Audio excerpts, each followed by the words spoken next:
Well, celebrity chef Paula Deen has now lost or is in danger of losing several lucrative business relationships after news surfaced that she admitted in a deposition that she used the N-word almost 3 decades ago, among other questionable behavior. Several companies, including the Food Network and Smithfield Hams, have now dumped Deen. Others, like Sears and QVC, are considering doing the same, reportedly. But there is a question about whether the punishment meets the crime here. It's a question the ladies of The View took up yesterday.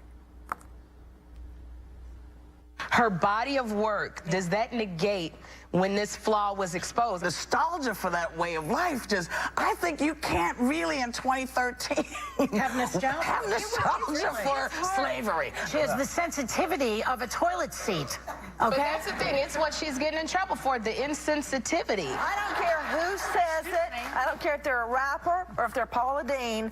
It's wrong. Boom. And Food Network had to do it. I don't care how great Paula Deen is, but the Food Network had to do it because it sends a wrong message. Joining me now for a fair and balanced debate, David Webb. He's the host of the David Webb Show on Sirius XM Patriot, and Leslie Marshall, who's a syndicated radio talk show host and a Fox News contributor. And now you've seen people come out on all sides. I mean, of all people, she has united Glenn Beck and Bill Maher, both of whom have come out to say enough with the word policing, especially for somebody who didn't make these comments publicly and who made them years and years ago. I mean, you know, what she admitted to was 1986, David, although there were other incidents where she seemed to be downplaying the use of, for example, the N-word if it was used in a, quote, joke as opposed to a serious manner. Your thoughts? Well, I mean, let's face it, and by the way, keep canceling Paula Deen because a lot of the food she cooks, eaten by black people, kind of a typical thing in these restaurants. So she says the N-word 30 years ago. She uses it whether in an offhanded comment or whatever way, and we're going to draw any kind of equivalency to, say, Nas, a rapper, who in somewhat of a satirical song uses it 29 times.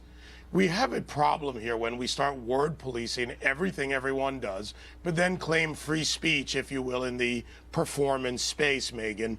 She said something stupid. It's not the focus of the case. They're focusing on the word, and one of my concerns, if you will, is when race huckster, and that's what he is involved in this with the Rainbow Push Coalition, Jesse Jackson. When he's involved in this, they're going out and bringing out all these other things. It's about driving this so-called racist narrative instead of just dealing with the issue. Well, and he's somebody who's used a very derogatory term to refer to Jews in the past. Reverend Al Sharpton has gone a different way. He also has made controversial statements in the past, but he's getting behind Paula Deen, Leslie, saying, look, you know, she said it was a long time ago. She apologized for it. It's a strange place to be where this isn't like sort of, well, for example, Bill Maher, who goes out on a program and says these things very publicly at a microphone, and maybe that's a distinction without a difference. But she said it years and years ago in private, and then the reason we know she said it is because she admitted to it when she was asked under oath. I mean, she could have lied about it, but she told the truth, and now she's losing everything. Well, I know that I'm a white chick. I think you guys have noticed that. But when I was a little girl, white and yellow today. Yes, my neighbor, actually, who had moved up from South Carolina to a suburb of Boston where I grew up, called me an N-lover. Never heard the word before, asked my mother what it meant. She took soap, put it in my mouth, and washed it out. And my mom says to tell Paula Deen she still has the soap. The problem is not just the word. The problem is the allegation of use of separate bathrooms for African-American versus, or people of color versus whites, the Southern plantation, the way things used to be, the N-word, and then blaming it on her, quote, Southern upbringing. I find the word offensive. I have been clearly told by my African-American friends that it's okay for black people to use it with one another. But it's very offensive when it comes from a white person, and it's the intent, and that's the problem here, is the intention. I think that when you are a public personality, you're going to have cameras on you, and you're responsible for everything you say, and but that includes in your 86 private was pre-public life for Paula Deen, I think. I mean, I think she was a private person at the time. Not that that makes it okay, but she's apologized for it. I mean, this isn't like she's standing by it like it was all fine. She's come out and said this is wrong.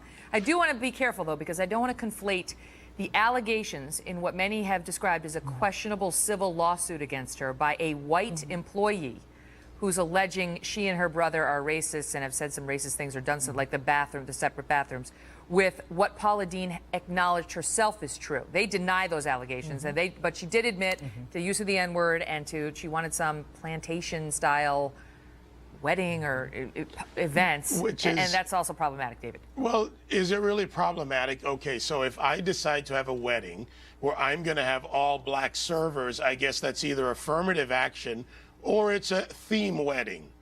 She made a comment as alleged, and then they said, no, this is a bad idea. Well, that alone shows that she's concerned about whether it's perceived as racist or not, if you look at it for what it is. And by the way, whether you have a black rapper from Brooklyn, New York, or blacks in the South, and I've lived in the South, traveled extensively in the South, who use the N-word, the fact is we've got to get past being the word police. Either we have a First Amendment and equal treatment and equal application, or we do not. And what we have here is it's hypocrisy. And why is this such a big story? Haven't we got so much else going on in America? Because she's heading up towards Oprah-type fame. I mean, she's getting a lot of power. She has a lot of power, a lot of success, so she's become a target. So the more taking famous away from her because of a word 30 years ago, that's unequal application in my that's view. the thing, Leslie. I mean, she's losing a lot. She's losing a lot. I mean, if she's already lost Smithfield, she already lost Food Network, she could lose QVC, she could lose Sears. They're all reviewing. I mean, how much should she lose for all of this? Well, I'm not a celebrity, and if I said that word on radio or television, I would be gone, contract ripped up on either, no question. What if you came out and said, I said it 30 choice. years ago? What if you came out and said, I admit to saying it 30 years ago, and I'm very sorry for doing that? Well, you know what? If I were at her level, people have a choice. The people that employ her, the people that carry her, or networks that have her on and sell her products, and also the people that buy them. The people have a choice. She's made a lot of money off of all types of people from our lovely diverse nation of all colors. And to me, an apology is only good when somebody is not just remorseful, but changes their behavior. Can that mindset or what is set in her heart perhaps be changed? I don't know. Well, why do we apply a different standard to celebrities than any other person? Leslie, you were just asked, what if you said it 30 years ago? You happen to be a public figure, maybe not a Paula Deen, but why is she more responsible for a word than you or than me? She's not. And what it comes down to is, does the punishment fit the crime? In this case, it doesn't. It doesn't fit an utterance 30 years ago when we have a pervasive use by all ethnicities, by both genders today of the N-word, and we have offensive use as well as, quote, artistic use. Well, it does seem like there's a different standard, and maybe there should be. I mean, I'll leave that to the viewers to decide. When you use it and you're a rapper, you are a person of color, I mean, is there a But distinction? are there women who are offended by the use of that and other words by rappers? Why don't they have a say on this? Yeah. And the N-word seems to be a line that is, in a different place than a lot of other slurs for many reasons. Absolutely. In any event, panel, thank you both. Thank you. Thank you, Meg.